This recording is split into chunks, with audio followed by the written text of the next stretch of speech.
Yeah. I played the father. Okay. That's a really bleak play for high school. It really is. It was very existentially critical. Nice. Yeah, that's definitely something high schoolers are prepared to deal with. I loved it. Turns out I do broody really well. Well, maybe you should find yourself in a Marvel movie. Wow. Hurrah. Topical. After I gave the sermon at the wedding this weekend, I briefly mentioned, because it was mentioned in the wedding toast, that the bride and groom were both big fans of Harry Potter, Lord of the Rings, and Star Wars. Mm-hmm. And so I mentioned, because I was preaching about hope and how marriage is a sign of an act of hope, I mentioned to them that I said all three of those things, these things you're really excited about, Harry Potter, Lord of the Rings, and Star Wars, these are all movies about hope, about human hope, but then talked about divine hope. And afterwards, like 5 people came up and said, man, that was amazing. You put like current events and you like had like topical references. And I was going, not really. I mean, that's one sentence. Just it's a homily. Yeah, homily. Yeah. I don't know what to tell you. I mentioned all the names of the parents as well. Woo! I mean, hooray! I didn't do it in a special way. I just, I did it. Well, every priest has their trick for like Proverbs, the one about, the good wife. I always say now, husbands, I'm sure, are going to want to pay special attention to Proverbs 32:18 or whatever, where it says that the husband should praise his wife a lot with gusto, creativity. And, you should get a little bit of a ha-ha from that, and there we move on. We're done. I tried once getting a joke out of Ply the distaff. Didn't land. Didn't work so well. Because turns out that loom humor doesn't really travel. Loom humor, like gallows humor, doesn't really work, Also, no one knows what a distaff is, because thread making is not a big part of the modern wife, wife work. Yeah. Wifery? Wifery? Wafer too. Get nasty emails. Wifery. Wifery. Yes, indeed. Spousing, as it were. Okay, let's see here. I can safely say my pick of the week, I had it in my brain and it's gone now. Here it is. Oh, I wonder. I'm afraid. I was going to see, do I have anything that I can NDI it over, but I don't think I do. I do. I don't. Those are, ontologically posed. Can't both be true at the same time. Oh, let's see here. I'm going to use this one. NDI, screen share app. Oh, dear. iOS. Neglected to mute my phone. Oh, wait. Nope. Yep. Nope. Yep. Really? Okay. Let's see if that works. That's a chorus of sounds. There's a lot happening over there. Obviously, it could happen inside the brain, but it doesn't. I don't want to do that. It just bubbles out. Like, cheese inside a pizza roll or, I don't know, other thing. I can't do it. What happened over there? What happened? Sorry, go about your business. Okay. Does it bother you that the graphics behind us are just are in the design of an identity matrix? Does anyone know what identity matrix is? No. Does anyone care? Outstanding. I'll just withdraw my remarks and say they're outstanding and beautiful. It's pretty. They're lovely. It's shiny. So shiny. And they're also semi-transparent. That's correct. Thank you. I'll take 2 points. 2 points for Gryffindor. I'll take potent potables for $2.50. Actually, I was at the wedding and I went to the Sazerac Bar. Those folks who are in New Orleans or know around New Orleans, around the Roosevelt Hotel, right there by the church, the Jesuits on Baronne, Immaculate Conception. They have a beautiful hotel, the Roosevelt, and the Sazerac Bar is the place where the first cocktail, theoretically, was made. And so I went in and I wanted to have some. I don't like Sazeracs, Sure. but I wanted to have a drink, and so I asked the barman, who came up to me and said, "Can you make a Boulevardier?" I said, "I'm sorry, it's pretentious, but it's basically a Negroni with the rye whiskey." He goes, "Sir, it's one of the specialties of the house." And I said, "Well, then I'd like one." So I have found my people. yes, I have found my people, and so he brought it, and it was excellent, absolutely delicious drink. Yeah. It's vermouth rouge, which is red vermouth. It is a rye whiskey, usually. It can be bourbon. And it's Campari, which is a very, very bitter, very bright red Italian liqueur with an orange peel in it. Yeah. And so it's very bitter, but it's delicious. Excellent. So if you're interested, it is a specialty of the house. So that's one of our specialties of the Yeah. house. And it looked like love he was that. delighted to be able to say it. Yeah. You know, especially as I said, it's a pretentious drink, but it's yummy. You know, he's like, sir. We are pretentious here. Believe me, we're going to charge you $14 for a Scott cocktail. It has to be a bit pretentious. Yes, indeed. And I'm like, I'll have y'all got any Malibu? Any No. Get the boo, the white bottle with the boo. Just pour it in a water glass. Lord, Bring it have out. mercy. I'm the worst. Like I'm thankful that I discovered Moscow Mules Oh yeah. because I'm not a big drinker. Yeah. And so I'm like, I need to go to at like the everyday bar, and then I need to go to when I get fancy. Yeah. So I can look cool. Right. Well, especially with the summer. I mean, we're going to be talking about it tonight. Yeah. I mean, that's the whole thing. You got to have something. Yeah. When you want to look up scale, you know, that you order. Oh, we might add that in. Like, what are your summer picks? Yeah. Books, movies. What's your summer drink? Mm-hmm. Well, I know what he's going to pick. What now? We're going to talk about summer drinks. Oh, cool. Yeah. We Pink's Cup? expand the picks beyond just books to other things that might be summery. Okay. Yeah. Good. Vacation spots. Yeah. We should have, though, a simple beverage and a ludicrous and pretentious beverage. Yeah. Oh. Okay. All right. I'll be thinking. Because I laughed after I ordered my pretentious beverage. The guy next to me was like, "Mick Light." It couldn't have been more different, you know. Well, that's how Adam and I, the first time we met in real life, we met at a beer garden, and so I walked in. I do not drink beer. Like, I mean, I like a Blue Moon is my go-to because I'm like, I can tolerate this. And so when I go in, I'm trying to be really cool, and so I'm like, yeah, you know, it's nice to meet you. So blah blah blah blah. I'm so glad we met here. Like, I really want to try all the beers that they have. Like, I don't try any of that. You know, that lightweight stuff like Miller Lite or, you know, whatever. Waitress comes around, can I get your, I'll have a Miller Lite. And I was like, oh. Now I've done it. Yeah. I'm sorry. So anyway, I'll have one too. Thank you. that's great. Sorry, everyone. Sorry. One of my favorite priests I respected very, very much in my diocese, still do respect him. We went out for something, and I say, he's like, give it whatever you want, give it whatever you want. So I said, well, give me just a good bourbon, you know, not going to spend too much money. And I'm expecting him to reach in for, you know, some kind of like, give me the Glenmorangie or something like that. And he goes, natural light. Oh, no. In a bottle, or no, in a can, no glass. And I was like, what? I mean, Father Sophisticated just became Father Trash. Natty Light? You going to go with Natty? You want Natty Light in a can. No glass, thank you. The can is just fine. Yes, I was like, yikes. You were here. Right, but I mean, still a great priest, but y'all, Natty Light. Oh. Ooh, not my fave. You know, my sister's husband, his dad is a Schlitz guy. Really? In the can, 12-ounce cans. And so we actually, when we had the wedding, he went and he brought a case of, and we kept it behind the bar just You might for want him. to keep that pre-show graphic up there. You know, because it was like, it was we're- just too much. It was awesome. Yeah. I don't even know what it is, but my grandfather drank Early Times. Oh, yeah. Is that whiskey? Ooh, Is that yeah. whiskey? I'm It leaving a bottle of that at the parish. That is rot gut It whiskey. is bad. Yeah. as I It's go. bad. It's good as a mixer. You can mix it with stuff. I but- never drank it. No, and no. then at his If you- funeral, yeah. we all toasted him, and we all drank it, and we were all like, "Oh, that is really bad. Oh, it's terrible. Yeah. That's awful." Yeah, it's really not good. Oh, and we'd go out, and he'd be like, "Oh, I'll have Early Times," and they're like, "What?"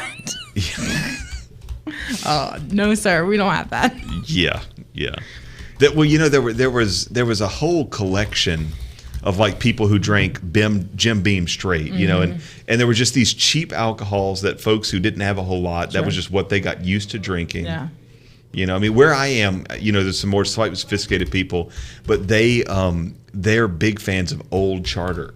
And like Old Charter 10, which is just, you know, like sugary sweet. Yeah. They will fight and argue over a bottle of Old Charter 10. And I'm going, y'all, I got like a $75 bottle of bourbon here. And they're going, no, man, that Old Charter, that's the stuff. And you go, hey, you know, you grew up with it. You have an affection for it. More power to you. You know, I didn't grow up as a big drinker, so I mean, you know, and actually when I was in seminary, I don't know where our timing is, but when I was in seminary, I had a professor who made it very clear, said, if you're going to drink, 3 minutes, drink good stuff, not junk. Yeah. You know, don't be that guy who's walking around with a paper cup. You know, you know, being a gentleman, do what you can do. Be classy. It's good. Yeah. I love that. I love that in the South, especially like what you drink and how you drink is part of being a gentleman. Like, you know. That's true. It's true. Mm-hmm. I haven't had a julep in a while since I was in St. James. Yeah. But I do like a julep occasionally. Would they have those at Oak Alley, huh? They do. Mm-hmm. I don't think I've had one. Yeah. If you come up, we'll have to get some Sonic ice. Yeah, that's right. Because you need that crushed ice. Mm-hmm. Oh, okay. I guess we should pray. Indeed. Hi, everybody in the chat. By the way, we're going to go ahead and pray, and we'll chat along for a minute. In the name of the Father, the Son, and the Holy Spirit. Amen. Almighty God, we give you thanks for bringing us together in this time of the Sacred Heart and the Immaculate Heart. We ask, O Lord, that our hearts would beat in time with your Son and Our Lady, that you would help us to say the things that will help those on the way to salvation. We ask that you bless our equipment and our time together, keep it safe from deadly attack of the enemy, in the name of Jesus Christ, our Lord. Amen. In the name of the Father, the Son, and the Holy Spirit. Amen. All right. Okay. Well, you know the drill by now, presumably, that at about a minute till we'll go to network, and then we'll do the show. It's good to be back with you. I know we were off last week, but onward we roll, such as it is, and we'll see you at the top of the hour. Gives you one less thing to worry about during the week. If you leave on vacation, your grass will be the same height as when you left it. Another benefit is that you could sell your lawnmower and weed eater. You don't have to worry about changing the oil, filling up with gas, or sharpening the blades. This will also help free up valuable space in your garage for storing essentials. Plus, your grass will look great. Just so you know, the secret is more time with less stress equals happiness. For more information, Green Season's number is 888-353-1971 or on the web at greenseasons.us. Coming up on Monday's Wake Up. What's going on this summer at Fran U in Baton Rouge? We'll talk to Dr. Tina Holland for the scoop. Carlo Broussard will give us insight to meeting the Protestant challenge. And Alan Migliorato discusses when you should negotiate rulemaking with teens. So join us Monday at 7 for Wake Up. Live on Facebook, on the radio, on our app, or on ccradio.live. The heart of the church. From the heart of the Gulf South. Catholic Community Radio. WPYR AM and LP FM, Baton Rouge. ccradio.live. This episode, Summertime and the Living is Holy, how to pass the time this summer and stay firmly on that heavenly road. The Catholic Underground starts now.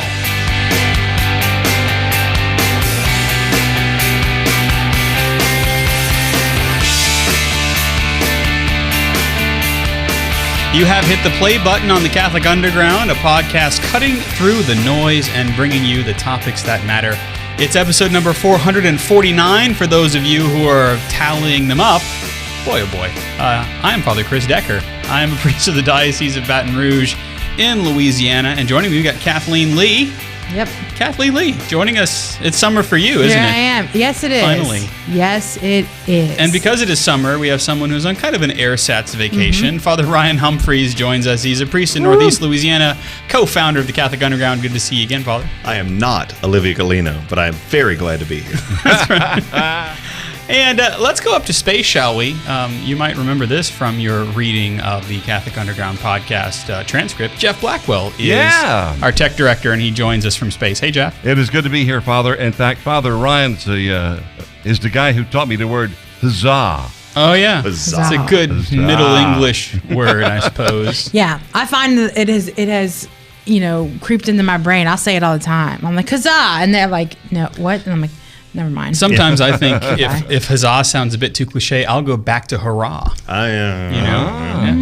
We say hurrahs too because Ed is switching the video in his zone, as it were. Yep. So there we go. In his pit. His pit. Yeah. The cave of video happiness and joy. So one of the things that does indeed make us joyful when the summer months roll on, especially in the parish. Now, I can't really speak for Kathleen, although maybe I could because you work for a parish school. So yeah, we are happy as priests when things kind of slow down just a little bit. Right. Like maybe some of the weddings pick up, but the parish life kind of doesn't grind to a halt, but it kind of goes into a new phase, as it were. Yeah. I mean, I'm in a really small parish, and that's definitely the case where my typical Sunday, I've got Mass, and I've got to go teach our version of CCD, which is kind of like Sunday school because it's a little smaller parish. Then I've got to rush off to the next church. And then, it's just go, go, go, go, go. And even though I'm not anywhere near as busy as Father Chris is or, other priests are, still the summertime comes and you have a minute just to, after Mass, say, hey, how you doing? We don't have to rush anywhere. Just that's right. What's going on? What's the story? Oh, your kids are they're so much taller than they were last time I had a chance to stop and think about it. It's great. Yeah, so many times we have to, especially in the modern priesthood, we have to just run to the next thing because and I don't mean this braggartly, but we're in high demand, Father, I need Father to be here now. And so you're right, we can pause just a little bit. And so it helps us to understand that there is a sacred time and offering the Mass is important, but it's part of kind of a larger picture because we can't just stay in the church building all day, but our sacred time has to take place, as we've said before, outside the church too. Yeah. Yeah. And, for me, it's a little different than you guys because most of the time, now this summer I did pick up a summer job, which is interesting because I was like, the first day I worked all day, I came home and I was like, I'm exhausted. Like I haven't done anything all year, but it even, with having a summer job and, having time off, the timing is very different. And, I think I've worked maybe 3 or 4 summers in my entire life as a student and then as a teacher. But it's very different. Like things slow down, even though I would imagine that for some people, especially those who have families, and kids, it might get a little bit busier, So it's interesting how your time also goes from being structured, at work, mine does, to being structured at work to having all these things to do, but no real rhythm sometimes, right? So that can always be hard for me is what is this rhythm, And so I'm a natural night owl, and during the summer it takes about 2 weeks to transition right, because back you into have to get up early and I'll sleep a lot later, and I'm up at super late, and then it used to take a month or two into the school year to get back into that rhythm. And so now one of the things that I'm aware of, when I'm talking about time and space and rhythm, is I got to keep whatever rhythm I had going, so as much as it's horrible, I still wake up at like 7:00, to keep that rhythm going. Do you find that you can actually keep a better Sabbath or season of rest if you stick with the schedule that you had during the school year? Yeah, because even with the summertime, when I look at it as somebody who has off during the summer, I have a list of a million things that I want to do. I've got this 2-month time period where I can commit to something that, or a few things that is very different than my normal everyday. But I have found that I'm like, I'll do that. And then it's July. It's the end of July, and I haven't done it. So if I can keep a schedule, can keep a rhythm, then I know, okay, I can commit this time to whatever I need, and this time to things that I need spiritually, prayer, going to Mass more often, than I can during the school year. Making a retreat during the summer that I might not be able to make during the school year. But yeah, for sure, that schedule is important. Yeah. I think that's one of the ways that you realize you're adulting. Yeah. is that, like when you're a kid, you go, it's summer. I can stay out late. I can stay up late. I can watch movies until 4:00 in the morning. And then as you get a little bit older, you realize, I can do all of that Yeah. stuff, but I don't need to do all of Yeah. that stuff in order to have a fullness of life. Right. And that perhaps happens not only on a human level, but a spiritual level as well. Right. In fact, I said that in my homily today, is that, just because you're going on vacation in the summer, the priest doesn't say, make sure that you find a place to go to Mass just because he's being dad. No, a priest is saying that because we recognize that those spiritual rhythms are important too. And when we interrupt them, we actually have to work to rebuild some of those things, in the same way that you have to work at a holy habit to build virtue. Yeah. Well, our rhythms of liturgical life also are helping to buttress the building of those natural virtues and to open us up to the theological virtues that we can't manufacture on our own, but the Lord can pour into us, can multiply as we kind of show up to Him. Right. And that's reflected in the liturgical life of the church, actually. I know you were talking to me today, Father Ryan, about you offered the traditional Latin Mass today privately, since you're on a mini vacay. Right. And the prayers that you chose were for the octave of the Sacred Heart. Yeah, it's actually because we had a slightly older missal. It's, Yeah. But that's just the way it plays out. Is that this Sunday, which would be the third after Pentecost, or no, the fifth after Pentecost, is the Sunday in the octave of the Sacred Heart of Jesus, and it was wonderful because it harkened back a little bit, but it also kind of sets the stage for the summer. Because Kathleen and I were chatting earlier. Other than June 29th, the Solemnity of Saints Peter and Paul, there's not a whole lot going on liturgically in the summertime either. August, you pick up some steam with the Portiuncula on the 2nd, and then with the Assumption on the 15th. But I mean, yikes, for the summertime, it is green day after green day after green day, and Weezer is nowhere to be found. No. It's just a lot of quiet time. That's right. And that's not a bad thing. It's a time for for all of us to kind of slow down a bit. It's a veritable sound garden of liturgy. Yes, indeed. And I think that's kind of a good thing to and in fact, in year B, we're spending a lot of times with the parables of Jesus. And so there is this notion that we're kind of getting into, if you want, kind of the ordinary preaching cycle of the Lord. He spends a lot of time with the people, trying to unfold in their minds and hearts the ability to kind of dig into things. Because parables, we think that Jesus gave us the parables so that every man can understand. But in fact, the parables are riddles, and they have to be unpacked. And even the scriptures, even today, say that Jesus spoke to the people in parables, but then he gave to the disciples kind of the keys to deciphering the parables, to unpacking them for the people, so that they would be able to have this continued body of teaching that happens even unto this day. Well, your Father Chris is about to step into a parish with a school. God bless you. The summer is much busier for administrators of schools than it is for than the school year is. But one of the things that I discovered quickly and was very serious about in my school is that literature, stories, these long involved stories, were the single most important thing that our kids imbibe, because it teaches us how to think, it teaches us how to consider, and Jesus boils that down to very, very tight little parables, very short things. But I mean, there's an enormous amount of wisdom to looking into stories as the best way to teach. We should also remember too that Jesus, when he was preaching, those stories have been recalled in 75 words or less, which is probably closer to a book report version of what Jesus would have said than because the Jewish people are nothing if not long-winded. So there's a solid chance that Jesus probably gave some very long stories as well, and Mark is like I say, whittling it down to this is what we really want to write down. But stories are good. Literature is good. It's essential because it's the best way of teaching. I mean, it's far better than writing formulas on the board. That's true, exactly. And a little bit later in the show, we'll talk about some of the literature that perhaps we've been imbibing.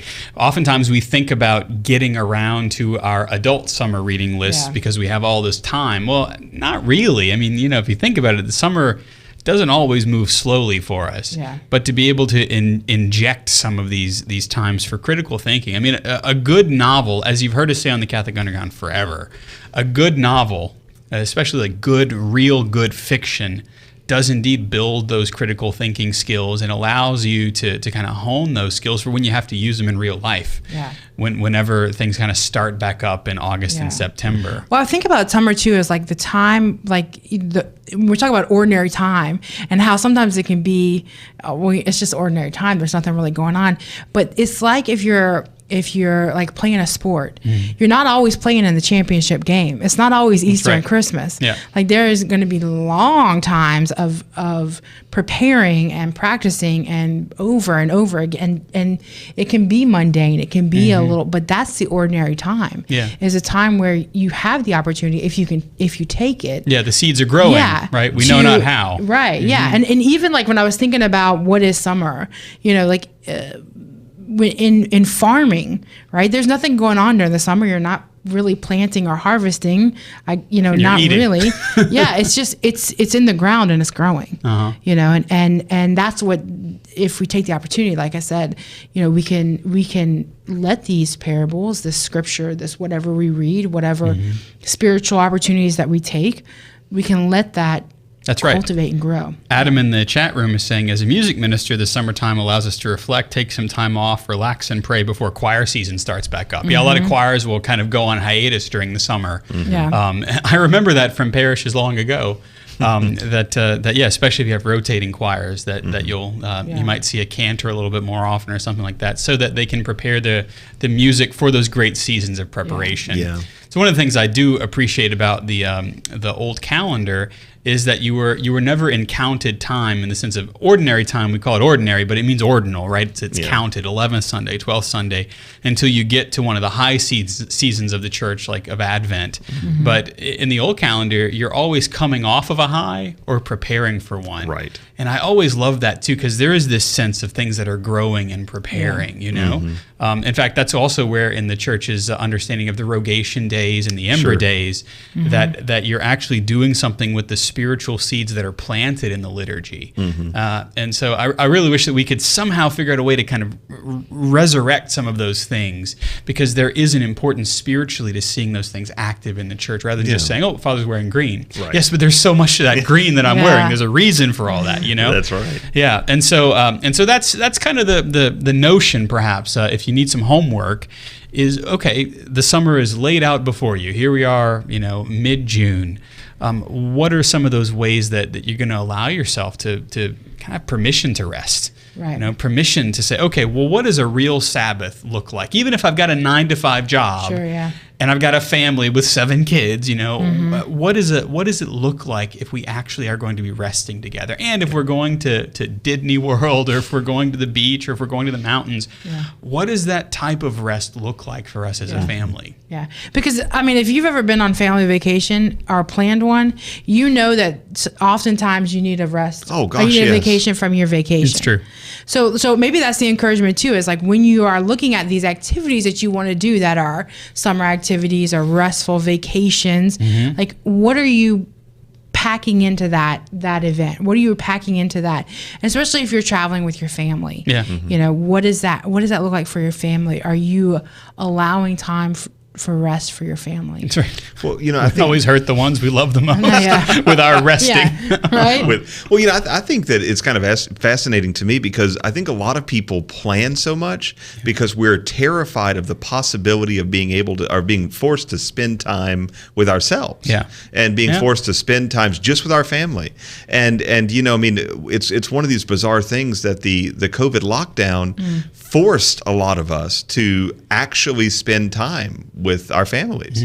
There were no new movies to see. There were no new interesting TV shows to watch. And the core concept of recreation, of course, is recreation. We need quiet. God is speaking to us, but if I don't ever shut my hole, I'm never going to hear what he has to say. That's right. And so, there's just a certain component of humanity that needs not to be rushing to the next thing, but needs to sit and just listen to my own heartbeat, or just let my brain wander until I have finally gone through everything on my grocery list and everything on my to-do list, and I'm just quiet. Yeah, and as we've seen, people have found that that entire time of lockdown provided for that. Yeah. When you had nothing else to do and you were finally alone with your thoughts, it could be maddening. I know that a lot of folks ended up, actually seeking out the care of a therapist. because they had never had a chance to sit down with their own thoughts, with their inner monologue, and to consider that there are larger questions that aren't meant to be solved like Angela Lansbury or the Dick Van Dyke murders or whatever, but they're meant to be entered into as a mystery. Right. And that there's great value to that, and it doesn't take a lockdown to have to be able to enter into that. Right. But the quote unquote lockdown can actually be these summer months where things lull maybe just a little bit. One thing that never lulls is the fact that we find ourselves calling ourselves the Catholic Underground.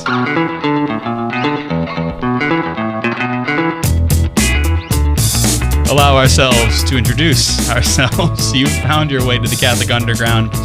I'm Father Chris Decker with Kathleen Lee, with Father Ryan Humphreys, with Jeff making sure that we're flying straight and true in a modified low orbit, and then Ed, who's running the video for us. And we've been talking about how to kind of make sacred the time that's already sacred, to return it back to God.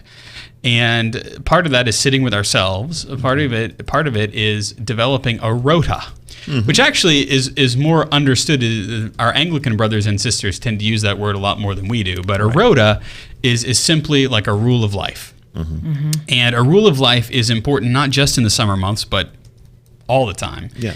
And so I was asking Kathleen at the top of the show about the notion of, well, what does your schedule look like during the summer? And that's exactly what I'm getting at here, is that we have in a sense, an opportunity to build our own personal liturgy of the hours, from the time that we wake up to the time that we go to sleep, and even in the time that we sleep. There's the ability to build this rule of life that actually helps us to grow in holiness. Yeah, one of the things that I did to kind of, start my summer off was to become a lector at church. I registered at a new parish, and so I became a lector for like 8 o'clock mass, because I knew if I had the opportunity to do that, one, I would go to mass because somebody was keeping me accountable. I think that's really important for especially a summer rule of life or any kind of rule of life, is to have somebody to say, like, because how many times? I mean, January 1st rolls around, we have this rule, this new goal that we're going to do, and then we don't ever tell anybody, and then we don't do it. And by February 1st, it's gone. Yeah, and so I knew that if I wanted to build in, daily mass into my schedule, which I don't have an opportunity to do while I'm teaching, that I needed to be accountable. I needed to be, somebody to have my name on a list. So that was something that I put into mine, as I'm looking at keeping some structure into my That's nice. So is that a daily mass lector? It is. I'm not. Wow. I'm not at every daily mass. I'm not assigned, but I have been. Like you can. They send out subs. Sure. Yeah. And I'm always like, ooh, me. Yeah. because I know if I don't, then if someone is not, waiting for me or looking for me to sign in, I'm less likely to do it. So that might be something is if you're trying to say, okay, now how can I get to daily mass? Well, accountability. That's a big part of it. And that really, I'd never thought about that, about encouraging my parishioners to do that. Yeah. Or have somebody that you go with. I've done that before, where I've been like, an hey, exercise buddy / daily mass buddy. Oh, by the way, we still have mass, daily during the summer. That generally doesn't go anywhere. Yeah. It's important to note. And I think most dioceses have lifted the dispensation, from what I've heard. Yeah. So a lot of dioceses are allowing people to come back to mass, encouraging people to come back to church. That's right. And that has been a beautiful thing, to be able to see people excited. That's right. To be back with their church family. And so that's really neat. Yeah, so that's no longer, that's no longer something that I would be like, oh, I can't go, it's COVID, So these things are. It's interesting that when we're talking about developing a rule of life, some obligation being there is part of the hook. Like monks, they have a rule of life that is built into their day, and everything is obligatory. Right. So if they do nocturnes or vigils, they're waking up at 2 in the morning to do those. Lauds is at 6 every day. Ter Sexta Non are at 12, 3, or 12, 9, and 9, 12, and 3. Right. And then you end up going all the way through. And so there's a highly structured environment. Yeah. And we're lucky enough to typically for your average family to not have to have that level of monastic structure. But those obligations are important. Yeah. They really are. You know, I had a very eccentric spiritual director in seminary, a priest that a lot of people know, Father Stanley Flores, a fantastic and very eccentric guy. But he one time went on a 30-day Jesuit retreat, right? So he goes and he says, okay, I'm here. What do I do? And his spiritual director says, first things first, you're going to sleep until you cannot sleep anymore. And so he slept for like the first 2.5 days. Like he would, just no schedule, no rule, just rest. And then he went back and goes, I've slept as much as I can sleep. And he said, now you're going to pray and you're going to ask the Lord, what are these next 30 days going to look like? And he said that he actually did try to just say, well, I'll get up when I get up. And the director said, try it out. See how that's going to go for you. And he said, I've just about had a nervous breakdown. He was actually talking about talking to a horse and having a conversation. He's like, we got to set something. And he talked to the director and he's like, yeah, because human beings cannot deal with that. We do need structure in our lives. We don't need extreme structure. We don't need every minute accounted for. But there needs to be a moment of, Lord, what do you want? What needs to happen? And whether that is a structure of some manual labor, whether it's a structure of I really want to get up and I want to pray first thing and I want to have a holy hour first thing. I know Father Chris and I are both coffee drinkers. We get up, make the cup of coffee, and immediately sit down and knock out the first few offices of the breviary. Right. We abbreviate. But that works for us. But there have been moments in my life, especially when I was busier, where that wasn't possible. And so I would get up and I would exercise and I would read the news and then I would pray my breviary when I was in the confessional at 6 a.m. And it just, there's a difference to each moment of our lives. But that notion of I'm gonna rest and I'm gonna ask the Lord, now Lord, what should my day look like? I want to offer my life to you, my day to you as a gift. What should that look like? And there should be a certain degree of structure in that. Yeah, I think that I love that. That's has been a question that I've adopted in the last year. Lord, overall, Lord, what do you want from me? Because I found that when I live my life, I think, I think this is a good thing. Yeah. Like, and even though, as priests, I think you might be able to understand those who live in the church, who work in the church.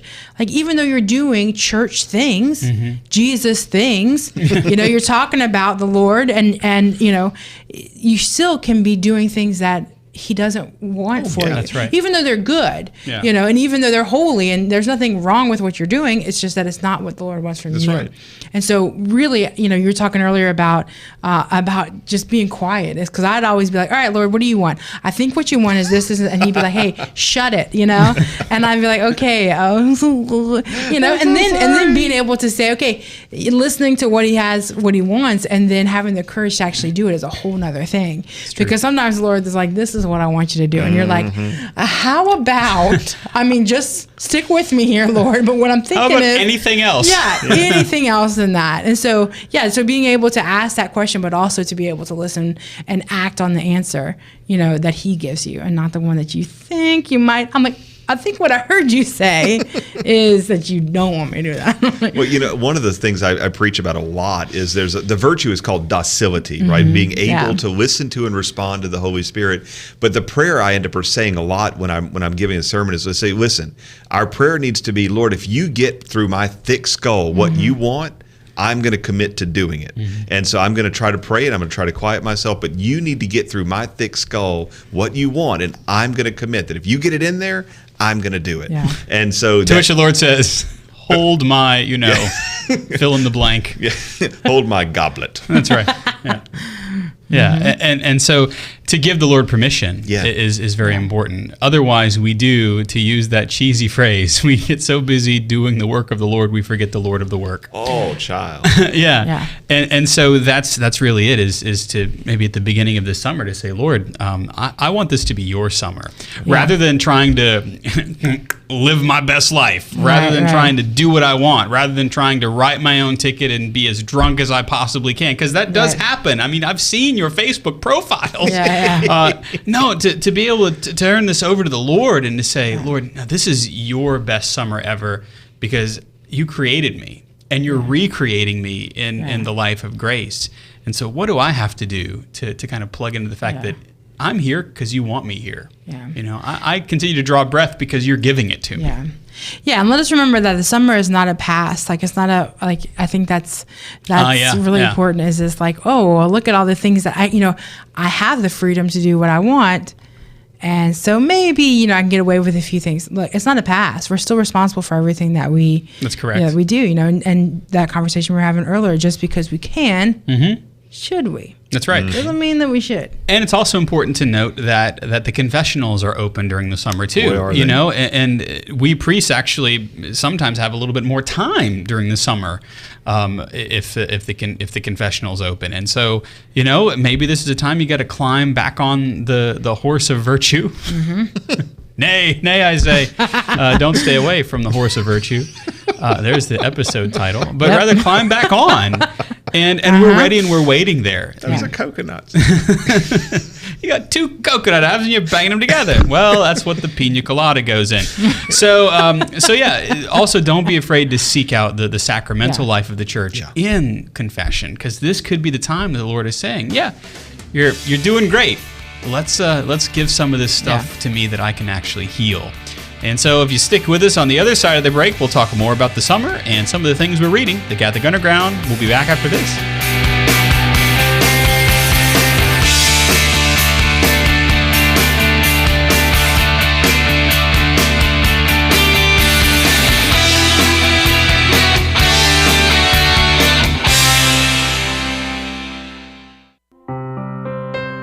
Hail, Holy Queen, Mother of Mercy, our life, our sweetness, and our hope.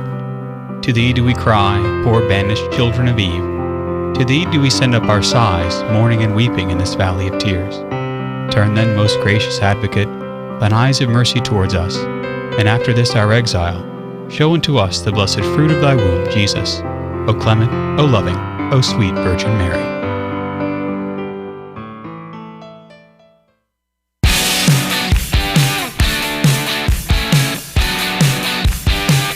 I am in so much trouble. I'm going to be so unfriended on Facebook. Welcome back to the Catholic Underground. I'm Father Chris Decker, who sees all of your Facebook profiles. Oh, well. They're not all that bad, I promise. Kathleen Lee, I see her Facebook profile. Yeah. She's doing great. Glad you're here. Thanks. Also, Father Ryan Humphreys, who has no Facebook profile. Which gave up the social media and very happy about it. Yeah, good for you. I'm getting close to it myself. Jeff Blackwell is up in space. He's yes, I'm always here. Wife says I make a good doorstop too. Huzzah! Yeah, that's because you're such a gentleman, Jeff. That's what it is. It's true. Oh, thank you, Father. All right, we're talking about summer and the summer of God's love, and not just the summer, So how can we allow ourselves to be part of what the Lord is doing in us? And one of those ways is by setting out on the Catholic activity search. Yes. Of doing Catholics doing Catholic things. And one of the things that time during the summer affords us is the opportunity to travel a little bit. Mm-hmm. And in fact, I was on the Twitter the other day, and someone was in a tweet thread, which, by the way, nowadays you can do that. You can tweet, and then you can hit another, and it'll just keep on threading your tweets. So you can basically write a paragraph in Twitter. Nice. What they were doing was they said, okay, I need Catholic pilgrimage sites in the U.S., go. Yeah. And so they were developing this thread of all the different sites in the United States. So like Our Lady of Good Hope is a good example of one of those threads. The Shrine of the Most Blessed Sacrament in Birmingham. Mm-hmm. Any number. We actually in the United States have a lot of national shrines. We got La Salette, we got Green Bay, we got a good number of places to go. And so it's possible to make a pilgrimage. We talked a little bit about that before, but maybe the pilgrimage is actually just to, if you have a basilica somewhere in your state, like we do in Louisiana, I'll let you Google it and figure out where it is. There are 2 of them. Yeah, there are 2. That's right, exactly. And then there's one in Mississippi. There are probably a whole metric pant load in the Northeast. And Florida's got several. Florida has several as well. And so if you're going to the beach. That's well, exactly you know what's great about these sites is you don't have to your vacation doesn't have to be to that place. Correct. Right. You know, that would be awesome if you were like, hey, I'm going to go on this pilgrimage specifically for this. But it can also be a part of what you already have planned. You know, if you are going to the beach for a family reunion, it doesn't mean that you have to, you know, spend 6 days, you know, in a monastery. Solemn retreat. Yeah, right. before you go to the beach and have a good time. You know, but it's part of your vacation. I remember growing up, we'd go to the beach and everybody went to Mass on Sunday. It was very clear, like, we may be in a different state, we may be at the beach, this is a different time, but this is who we are. Right. You know, and I think that's important, you know, especially for those who have families and who are in charge of their families, you know, is to make sure that's very clear, that just because we're off doesn't mean that we're off from, you know, from the things. And so even during vacations, you know, that's important. That's exactly right. And so the notion of pilgrimage, I know, Jeff, during the summer, do you do anything extra special? Or you just try to kind of keep the hours at your house? Well, you know, last summer was a little bit different for me. Yeah, last summer, very different. You were not in control of your rota. That's very true. Yeah. But no, typically we do try to, you know, find a few days, and it's always in the middle of the week. Simply because if we're going to the beach, it's cheaper to rent during the week than it is the weekend. But, That's true. But yes, that, and I don't do, I haven't done a lot of reading. My eyesight is getting better. Yeah. So I plan on doing more of that this summer. Yeah. Well, I can turn you on to some audiobooks. Oh, that Yeah, one I would love. Yeah. Yeah. You were mentioning some audiobooks for travel. Yeah. Yeah. That's awesome. And so that's another thing too, is while you're on your way, of course, I know your kids probably will not like you for this, but to consider maybe perhaps some good Catholic fiction on audiobook, you know, there are some things like J.R.R. Tolkien, some of those books really tend to travel well. Yeah, they come alive when they're read. Yeah, they really do. And the BBC version of that is fantastic. It's really good. Yeah, good. there is a live produced version of the Lord of the Rings that the BBC did. That's fantastic. It's goodness. multi-voice, so it's basically they're acting out the film. No, they're acting out the books as they're being read, which is very good. There's a completely lunatic version made in Russia in the 80s that is resurfaced on YouTube. If you really want to go down the rabbit hole, that's the craziness you're shopping for. Yeah, Yes, that's very true. As far as some other audio books that I've listened to, there's one that I listened to really good this summer. Called Things Worth Dying For by Archbishop Charles Chaput. He's kind of writing it in the same way that Pope Benedict wrote his last will and testament, or my last testament, I think he called it, even though he's still just chugging along. Sure. Archbishop Chaput is like, well, I've submitted my letter of resignation. It's mandatory at 75. And so now I have the opportunity, kind of in his summer of life, you know, he says, I now have the opportunity to write about some of the things in my life as a bishop that are worth me saying, and things that I'm willing to die for. As our culture continues to kind of eke its way towards more and more deeper into the culture of death. And so I found that a really good listen thus far. Yeah. Archbishop Chaput. Yeah, I am not books. Books are. I am not books. Are not me. I used to read. You know, when I was growing up, I used to read all the time. I used to read all kinds of fiction, all kinds of nonfiction. I loved history books, biographies. You know, all kinds of stuff. And I found that the older I got, and the more I had to read for school, you know, the less I was inclined to read for anything else. So I am slowly getting back into the idea of reading for fun. And I don't know what happened, but I'm getting there. But I find that a lot of biographies are really what I like to spend my time, you know, reading. I've read, I don't know, I mentioned on the show before, I think it's called A Shepherd Does Not Run. Or The Shepherd Does Not Run. It's about a new blessed from Oklahoma, Blessed Father Stanley Rother. Incredible. I'm reading right now Witness to Hope. It's the biography on John Paul II. It's huge. So it was one of those that I was like, okay, I have 2 months. Let's get into it. You know, but I work at a little Catholic bookstore here in town for the summer, and somebody came in the other day and picked up the Summa Theologica. And I was like, a little bit of summer reading, and he was like, and I was totally joking. And he was like, Yeah. I was like, oh, Wow. cool. All right. Yeah, exactly. Good, cool, good on you. Yeah. One of the fun things with that. I might suggest, because we talking about things you can do over the summer, one of those things might be taking a retreat. Because a lot of retreat centers open for the summer, Yeah. especially if you can find a nice island that has a retreat center. My, They yeah. exist.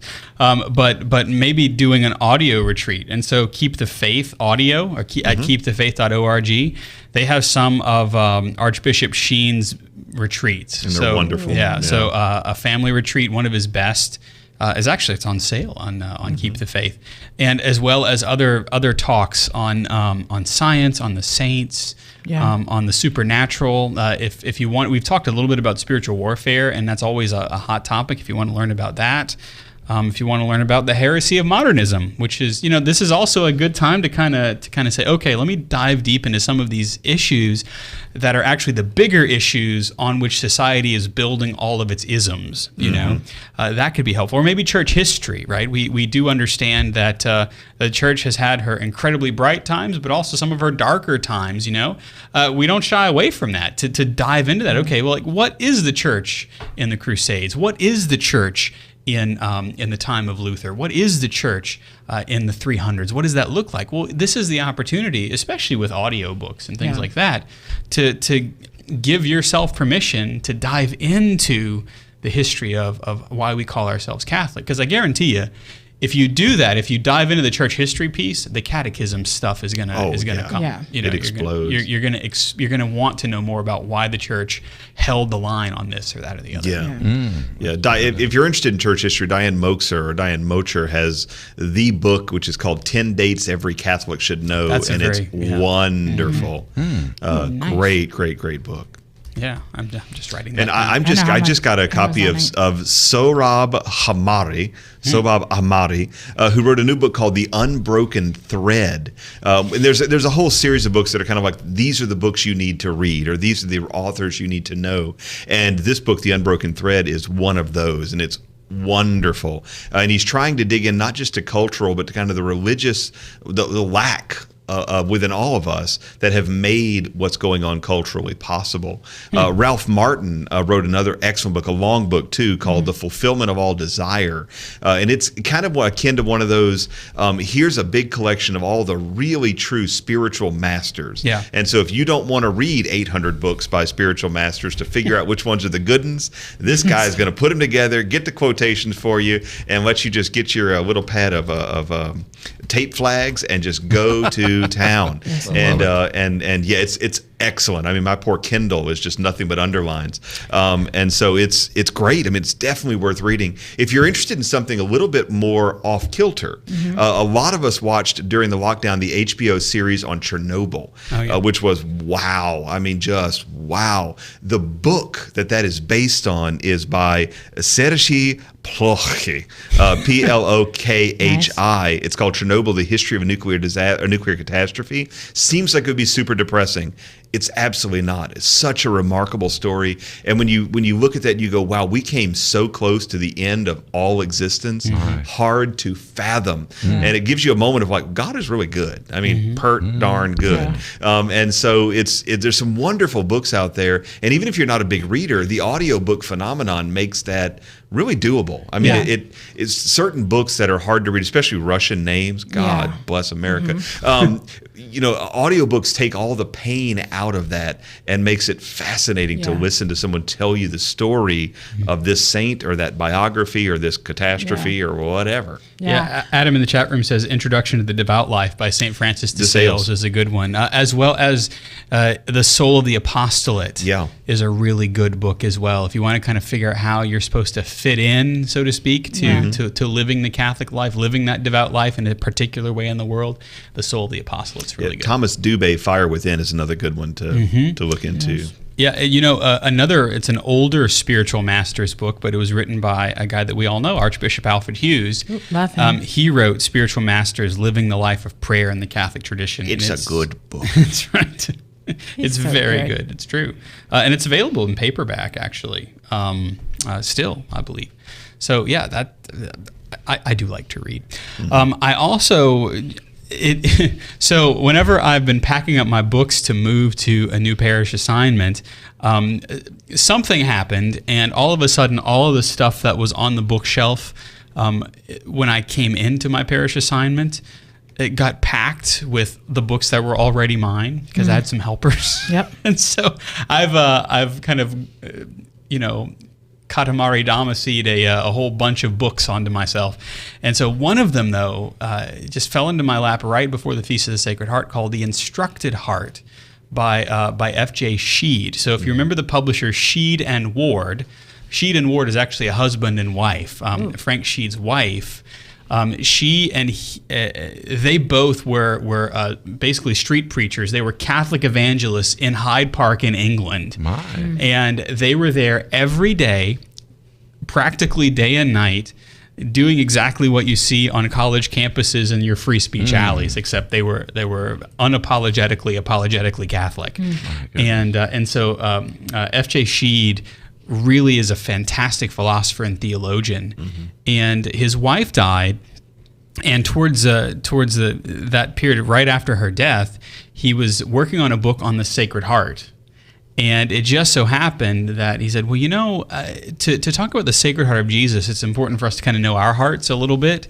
And so he said, even though my wife would not want me to write her biography because I'm not a biographer, this is a way for me to begin to mourn a little bit and to share it with you, but then to also use it as a launching board to talk about how the human heart works and therefore how the heart of Jesus works, if you will. And so it's called The Instructed Heart, a sounding at 4 depths. So there are 4 chapters in it. So it's about 100 pages, a really quick read, but a really good kind of, his way is kind of this corkscrew, almost like John Paul II writing, this corkscrew way to kind of get to a point. It's really, really good. Really anything by Frank Sheed is good. So, in fact, I've mentioned a couple as picks of the week, but Theology for Beginners is really good, as well as Theology and Sanity is another one of my favorite books. It is a very good book. So anything by Sheed and Ward, especially written by Frank Sheed, is very, very good.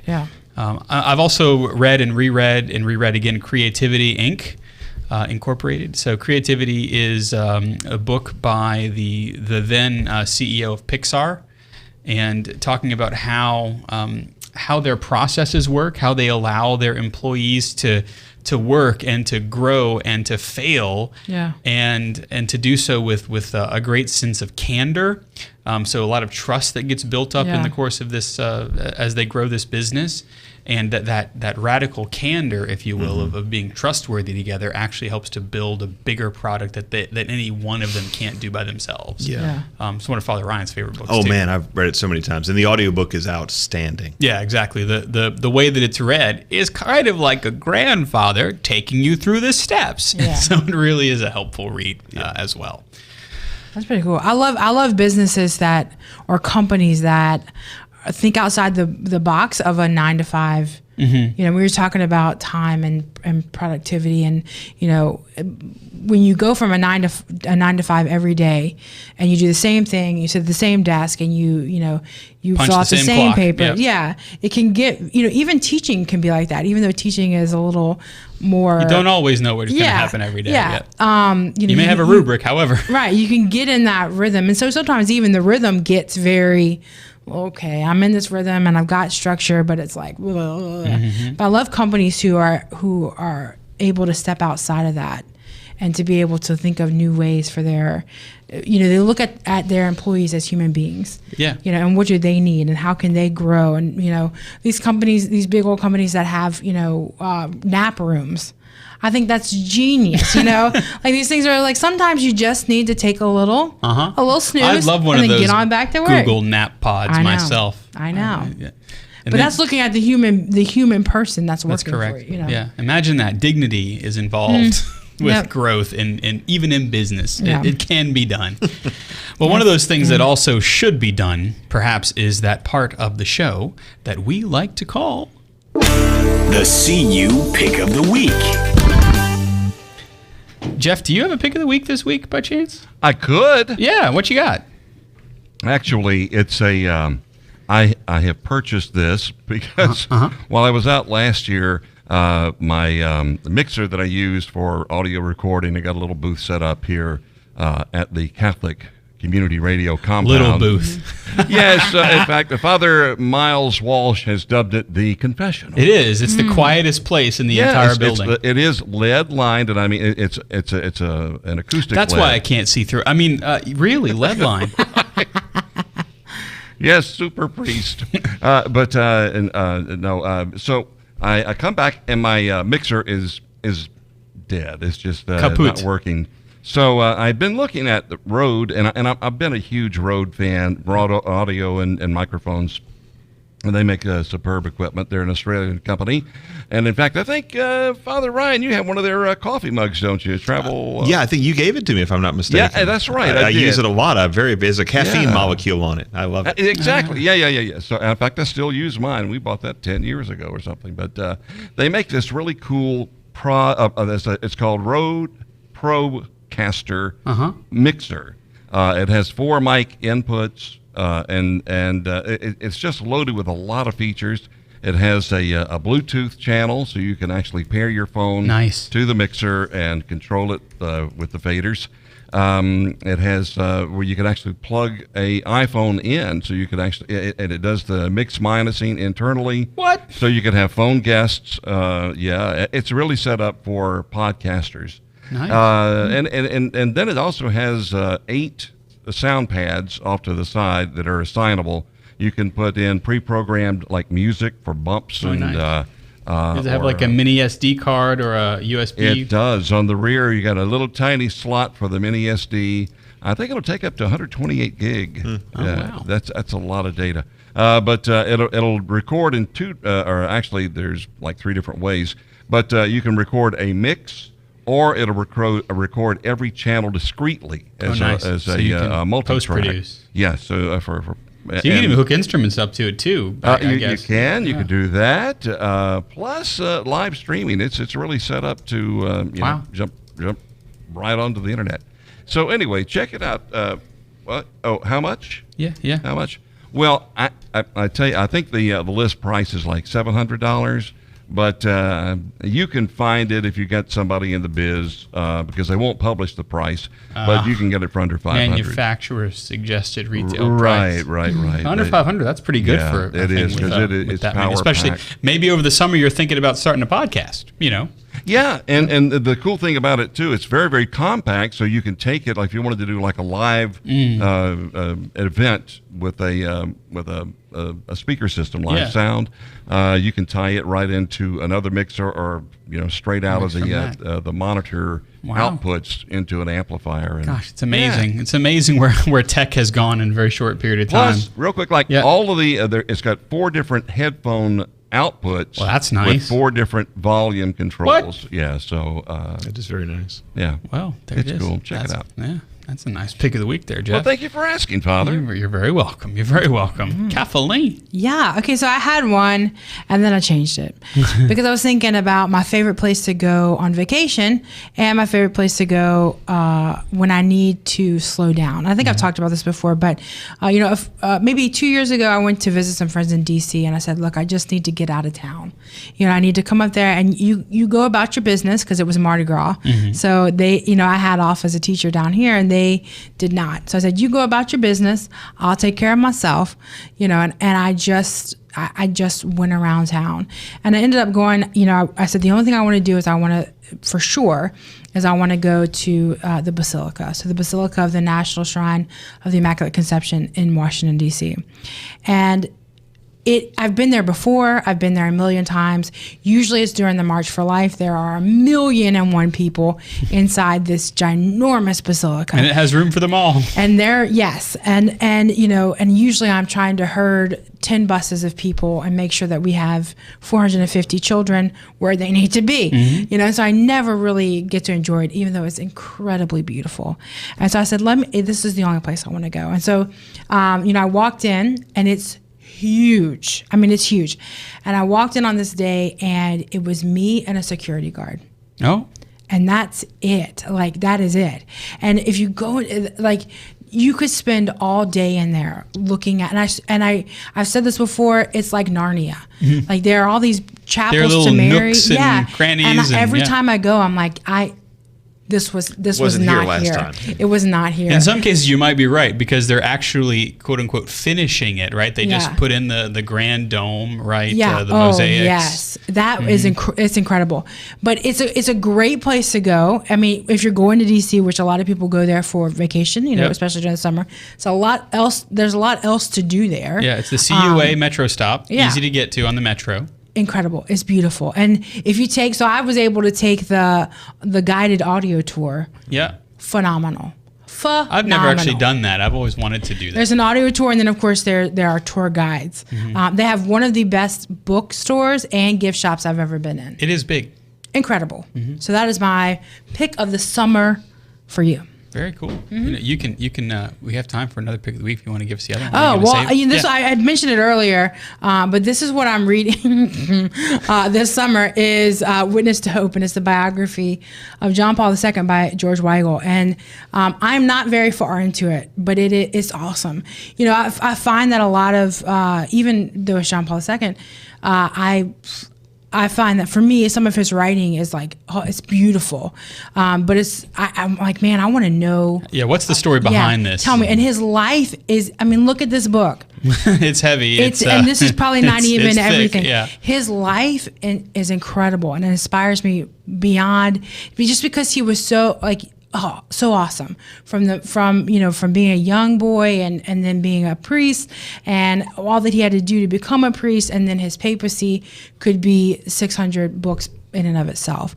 But his biography is my goal, and so we'll check in at the end of the summer in August.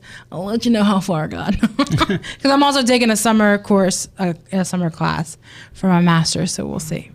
But that's my goal. All right. Father Ryan, your pick of the week. Well, I'm going to pick two. One is an audio book that I forgot to mention earlier, which is a hoot, and it's by Carrie Elways, and it is called The Princess Diarist.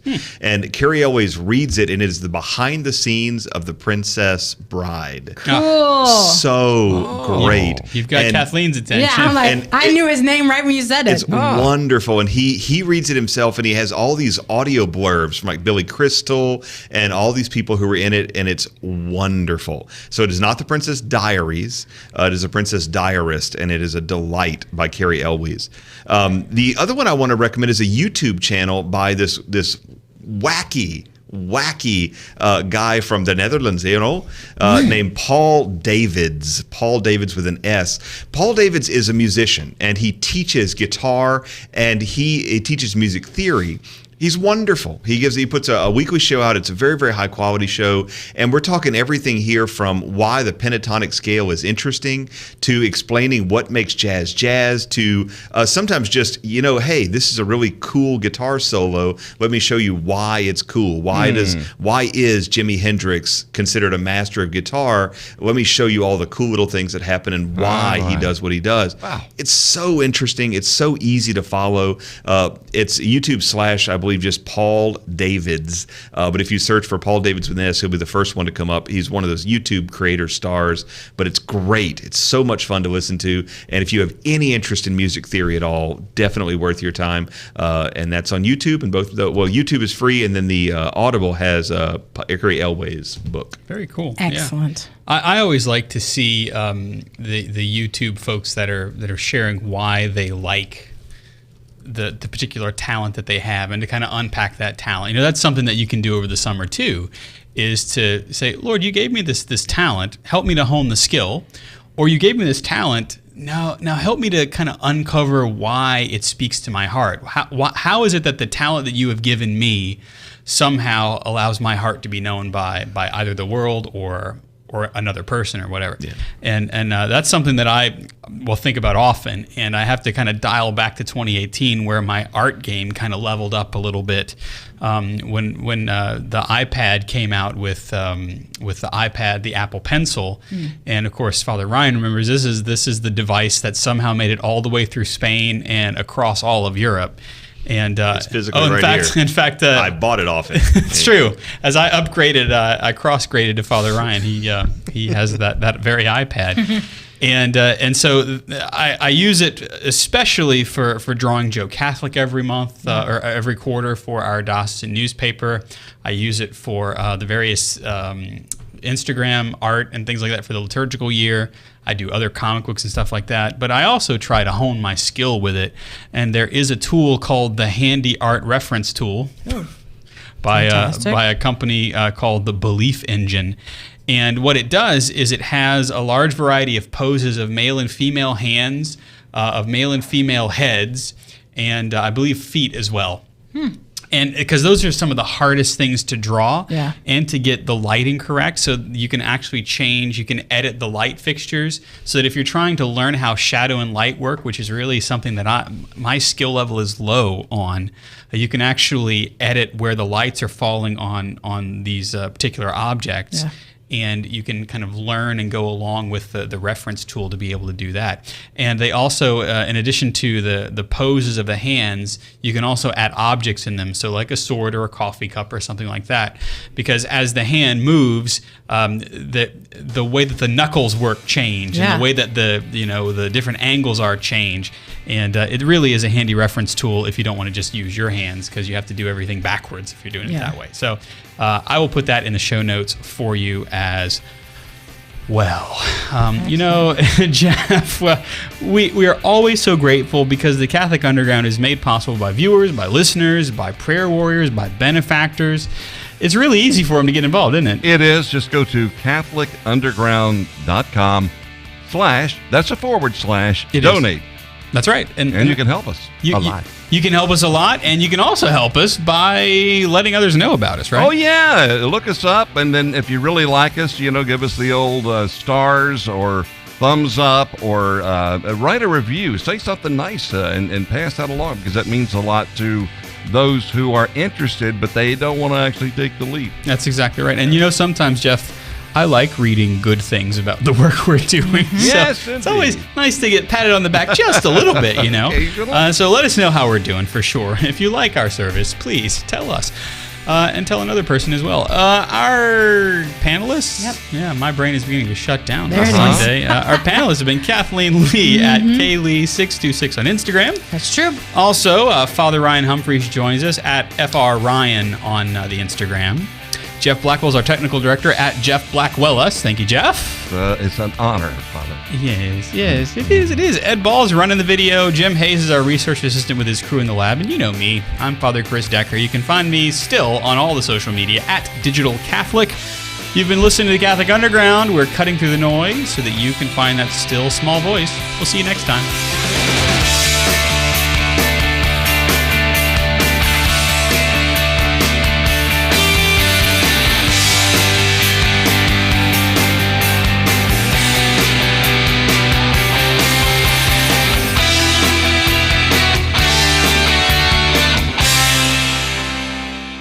From the Catholic Underground.